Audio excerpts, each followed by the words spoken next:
안녕하십니까. 오늘은 코로나19가 우리에게 주는 영적 의미가 무엇인가에 대한 주제를 가지고 잠깐 얘기를 나누고자 합니다. 벌써 코로나가 시작되고 진행된 지가 1년이 넘어갑니다. 그러나 아직도 많은 나라에서 또 많은 환자들이 발생하고 또 사망자들이 계속해서 속출되고 있는 그런 안타까운 일이 계속되고 있습니다. 특히 이제 저 같은 선교사는 한국에 볼 일이 있고 뭔가 좀 가야 될 일이 있는데도 불구하고 비행기가 뜨질 않고 또 뜨더라도 가고 오는 가운데 여러 가지 그 제약들이 많아서 그것이 제일 힘든 것 같습니다. 뭐 태국에 살면서는 코로나로 인한 그런 위험이라든가 그런 것은 그렇게 많이 못 느끼고 있습니다. 그래서 제가 오늘 그 방송을 통해서 첫째로 하나님은 코로나19를 통해서 인간의 죄악을 적발하신다고 보고 있습니다. 사람들은 숨어서 죄를 짓고 또 어두운 곳에서 죄를 짓죠. 그런데 하나님은 위에서 다 보십니다. 그리고 인간의 죄가 깊을 때 하나님께서는 그 인간의 역사에 개입하셔서 때마다 경고를 하시고 심판을 하십니다. 특히 이제 한국 같은 경우는 이단의 활동이 굉장히 좀 심각하다고 봅니다. 특별히 신천지라든가 또 그 왕국회관인가요? 길거리 가다 보면은 이상한 사람들이 많아요. 그러한 그 이단들의 실체 내지는 그러한 그들의 불의에 대해서 하나님께서 더 이상 이제 방관하지 않으시고 이번 코로나를 통해서 드러내셨습니다. 또한 어둠 속에서 이렇게 동성애자들이 죄를 짓고 있는 것도 하나님은 아주 싫어하십니다. 그래서 이번에 또 코로나19를 통해서 드러내셨죠. 또 태국 같은 경우도 마찬가지입니다. 태국에서 이렇게 코로나가 많이 발생한 지역이 처음에는 그 룸피니 그 복싱 경기장 또 이제 도박하는 곳, 복싱 경기장도 마찬가지로 킥복싱하는 곳이 대부분 다 도박과 연관이 되어 있습니다. 그래서 이런 곳에서 이제 코로나가 이렇게 번지면서 그 지하에서 경찰 몰래 죄를 짓던 사람들의 그런 죄악들이 다 이렇게 많이 드러나게 되었습니다. 그래서 저는 이 코로나가 하나님께서 인간의 죄를 적발하시는 하나의 그 과정이다. 또 그러한 하나님의 역사다 이렇게 보고 있습니다. 그래서 하나님은 지금도 인류 역사를 주관하시고 또 살아계시며 인간의 숨은 죄를 드러내시고 심판하시는 분이시다는 것을 이번 코로나19 사태를 통해서 또 여실히 배우게 되었습니다. 둘째는 신국에 대한 환상이 완전히 깨어졌다는 것입니다. 특히 이제 이번에 코로나로 인해서 가장 피해를 많이 보고 스타일을 구긴 나라가 미국이라고 봅니다.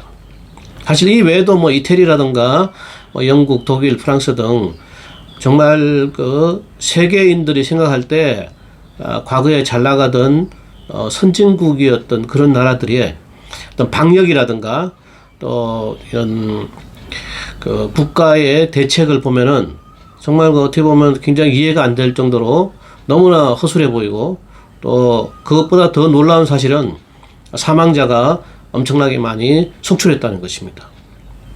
그래서 선진국의 뭐 여러 가지 그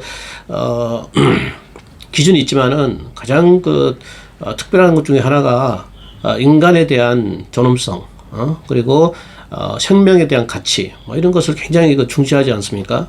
그런데 이번 그 코로나 사태를 보면서 어떻게 선진국이 왜 이러지 할 정도로 굉장히 많은 사람들이 감염이 될 뿐 아니라 또 사망자가 속출됨으로써 어떤 그 과거에 가졌던 그런 선진국에 대한 환상이 많이 이렇게 깨지고 실망을 하게 된 그러한 계기가 되었다고 볼 수 있습니다. 이제 제가 아는 분들은 미국에서 이제 오래 사시니까 아무래도 미국을 사랑하시겠죠. 그래서 7월 4일 뭐 독립기념일을 마치 한국 8.15 광복절보다 더 기뻐하시는 것 같아요. 그래서 와, 이분들은 정말 미국화 되셨구나, 그런 것을 많이 느끼는데, 그야말로 진짜 멜팅 포트에서 다 멜팅이 되신 것 같아요. 정말 그곳이 여러분의 고향입니까? 정말 저는 그것을 묻고 싶습니다. 제가 살고 있는 태국은 아직 코로나가 사실은 초반에 제일 많이 일어났던 곳입니다. 그런데 1년이 지난 이 시점에 아직까지 그 사망자 90명 정도에 머물고 있습니다.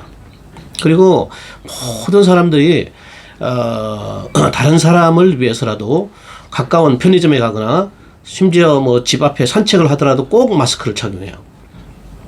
그래서 다른 나라에 비해서 아주 현저하게 이 사망률이 떨어지고 또 실제로 감염자 수도 그렇게 많지가 않습니다. 그리고 이제 그 코로나가 그 1년을 지나가면서 막 서구 사회에서 특히 미국이나 이런 데서 아시아인에 대한 테러가 굉장히 많이 발생하고 있습니다. 이것을 보면서도 야, 어떻게 유색 인종에 대해서 이렇게 지금도 그러한 야만적인 그러한 테러를 할 수 있는가? 정말 그런 데 대해서 실망감을 감출 수가 없습니다. 그래서 저는 더 이상 이제 이런 나라들이 뭐 선진국이고 드림랜드라고 여기고 그곳으로 뭐 선교하러 가는 것을 저는 그렇게 탐탁하게 여기질 않습니다. 그곳에 가서 뭐 여러 가지 낮은 위치에서 무시받고 천대받고 아시아인으로서 테러나 당하고 왜 가는지 모르겠어요. 태국 같은 경우는 복음화율이 아직 1%도 안 됩니다. 인구도 지금 6천만 명이 넘어요. 그런데 와서 정말 복음을 전해야 되지 않습니까? 미국 같은 데 보면은요, I am Christian이라고 하는 사람이 70%가 넘는데요. 거기서 무슨 선교를 하는지 난 알 수가 없어요. 그래서 이제는 그런 선진국 선교 하지만 거창하게 그렇게 보이지만 그렇게 하지 마시고 정말 그 복음화율이 낮은 정말 오지라도 가서 거기서 생고생을 하면서 정말 젊음을 불태우고 예수님을 배우는 그런 선교사 생활을 해야 한다고 저는 생각합니다. 마지막으로는 예수님이 오실 날이 얼마 남지 않았습니다. 이 코로나 등 전염병의 창궐은 예수님께서 그 말세의 징조의 때 다 말씀하신 것입니다. 그래서 특히 이제 뭐 나라마다 또 전쟁이 일어나고 그런데 지금 미얀마 상황이 아주 내전이 심각한 가운데 있어요. 그리고地震이 지금도 전 세계적으로 계속해서 일어나고 있습니다. 이뿐만이 아니고 뭐 자연재해가 계속해서 많이 일어나요. 최근에 그 텍사스 같은 경우는 막 폭설이하고 굉장히 추워가지고 고생을 하고 또 최근에는 오스트레일리아에서 또 큰 그 홍수가 나서 많은 피해가 일어나고 또 허리케인 같은 그런 막 또 그 뭐죠 광풍이라든가 그런 태풍의 피해를 또 많이 입고 있는 것 같습니다. 그래서 이것은 지금 코로나 사태가 빨리 뭐 백신을 맞고 뭐 치료제가 개발돼서 빨리 코로나 종식을 해야 된다는 그러한 단계가 아니라는 것이죠. 제가 볼 때는 지금은 예수님이 오실 때가 다 됐다는 인식을 가지고 정말 종말론적 삶을 실제 삶에서 실천해야 될 때가 되었다고 봅니다. 그래서 정말 깨어서 아직도 복음을 듣지 못한 이런 많은 영혼들에게 어떠하든지 정말 저 TV 가옥브라서 TV 복음 방송이라든가 그런 걸 통해서라도 계속해서 복음을 전해야 된다고 저는 생각하고 있습니다. 그러한 삶이 이 말세에 사는 또 코로나 시대에 사는 기독인들의 삶이 아닌가 그런 생각을 하게 됩니다. 참 인기도 별로 없는 이반석의 태국 선교 TV를 잘 봐주시고 또 격려해 주시는 많은 분들께 감사드리고 모두 다 이 코로나 19 시대에 다들 건강하시고 또 기쁜 마음으로 기쁜 얼굴로 또 만나 뵐 날을 고대해 봅니다. 시청해 주셔서 감사합니다. 안녕히 계세요.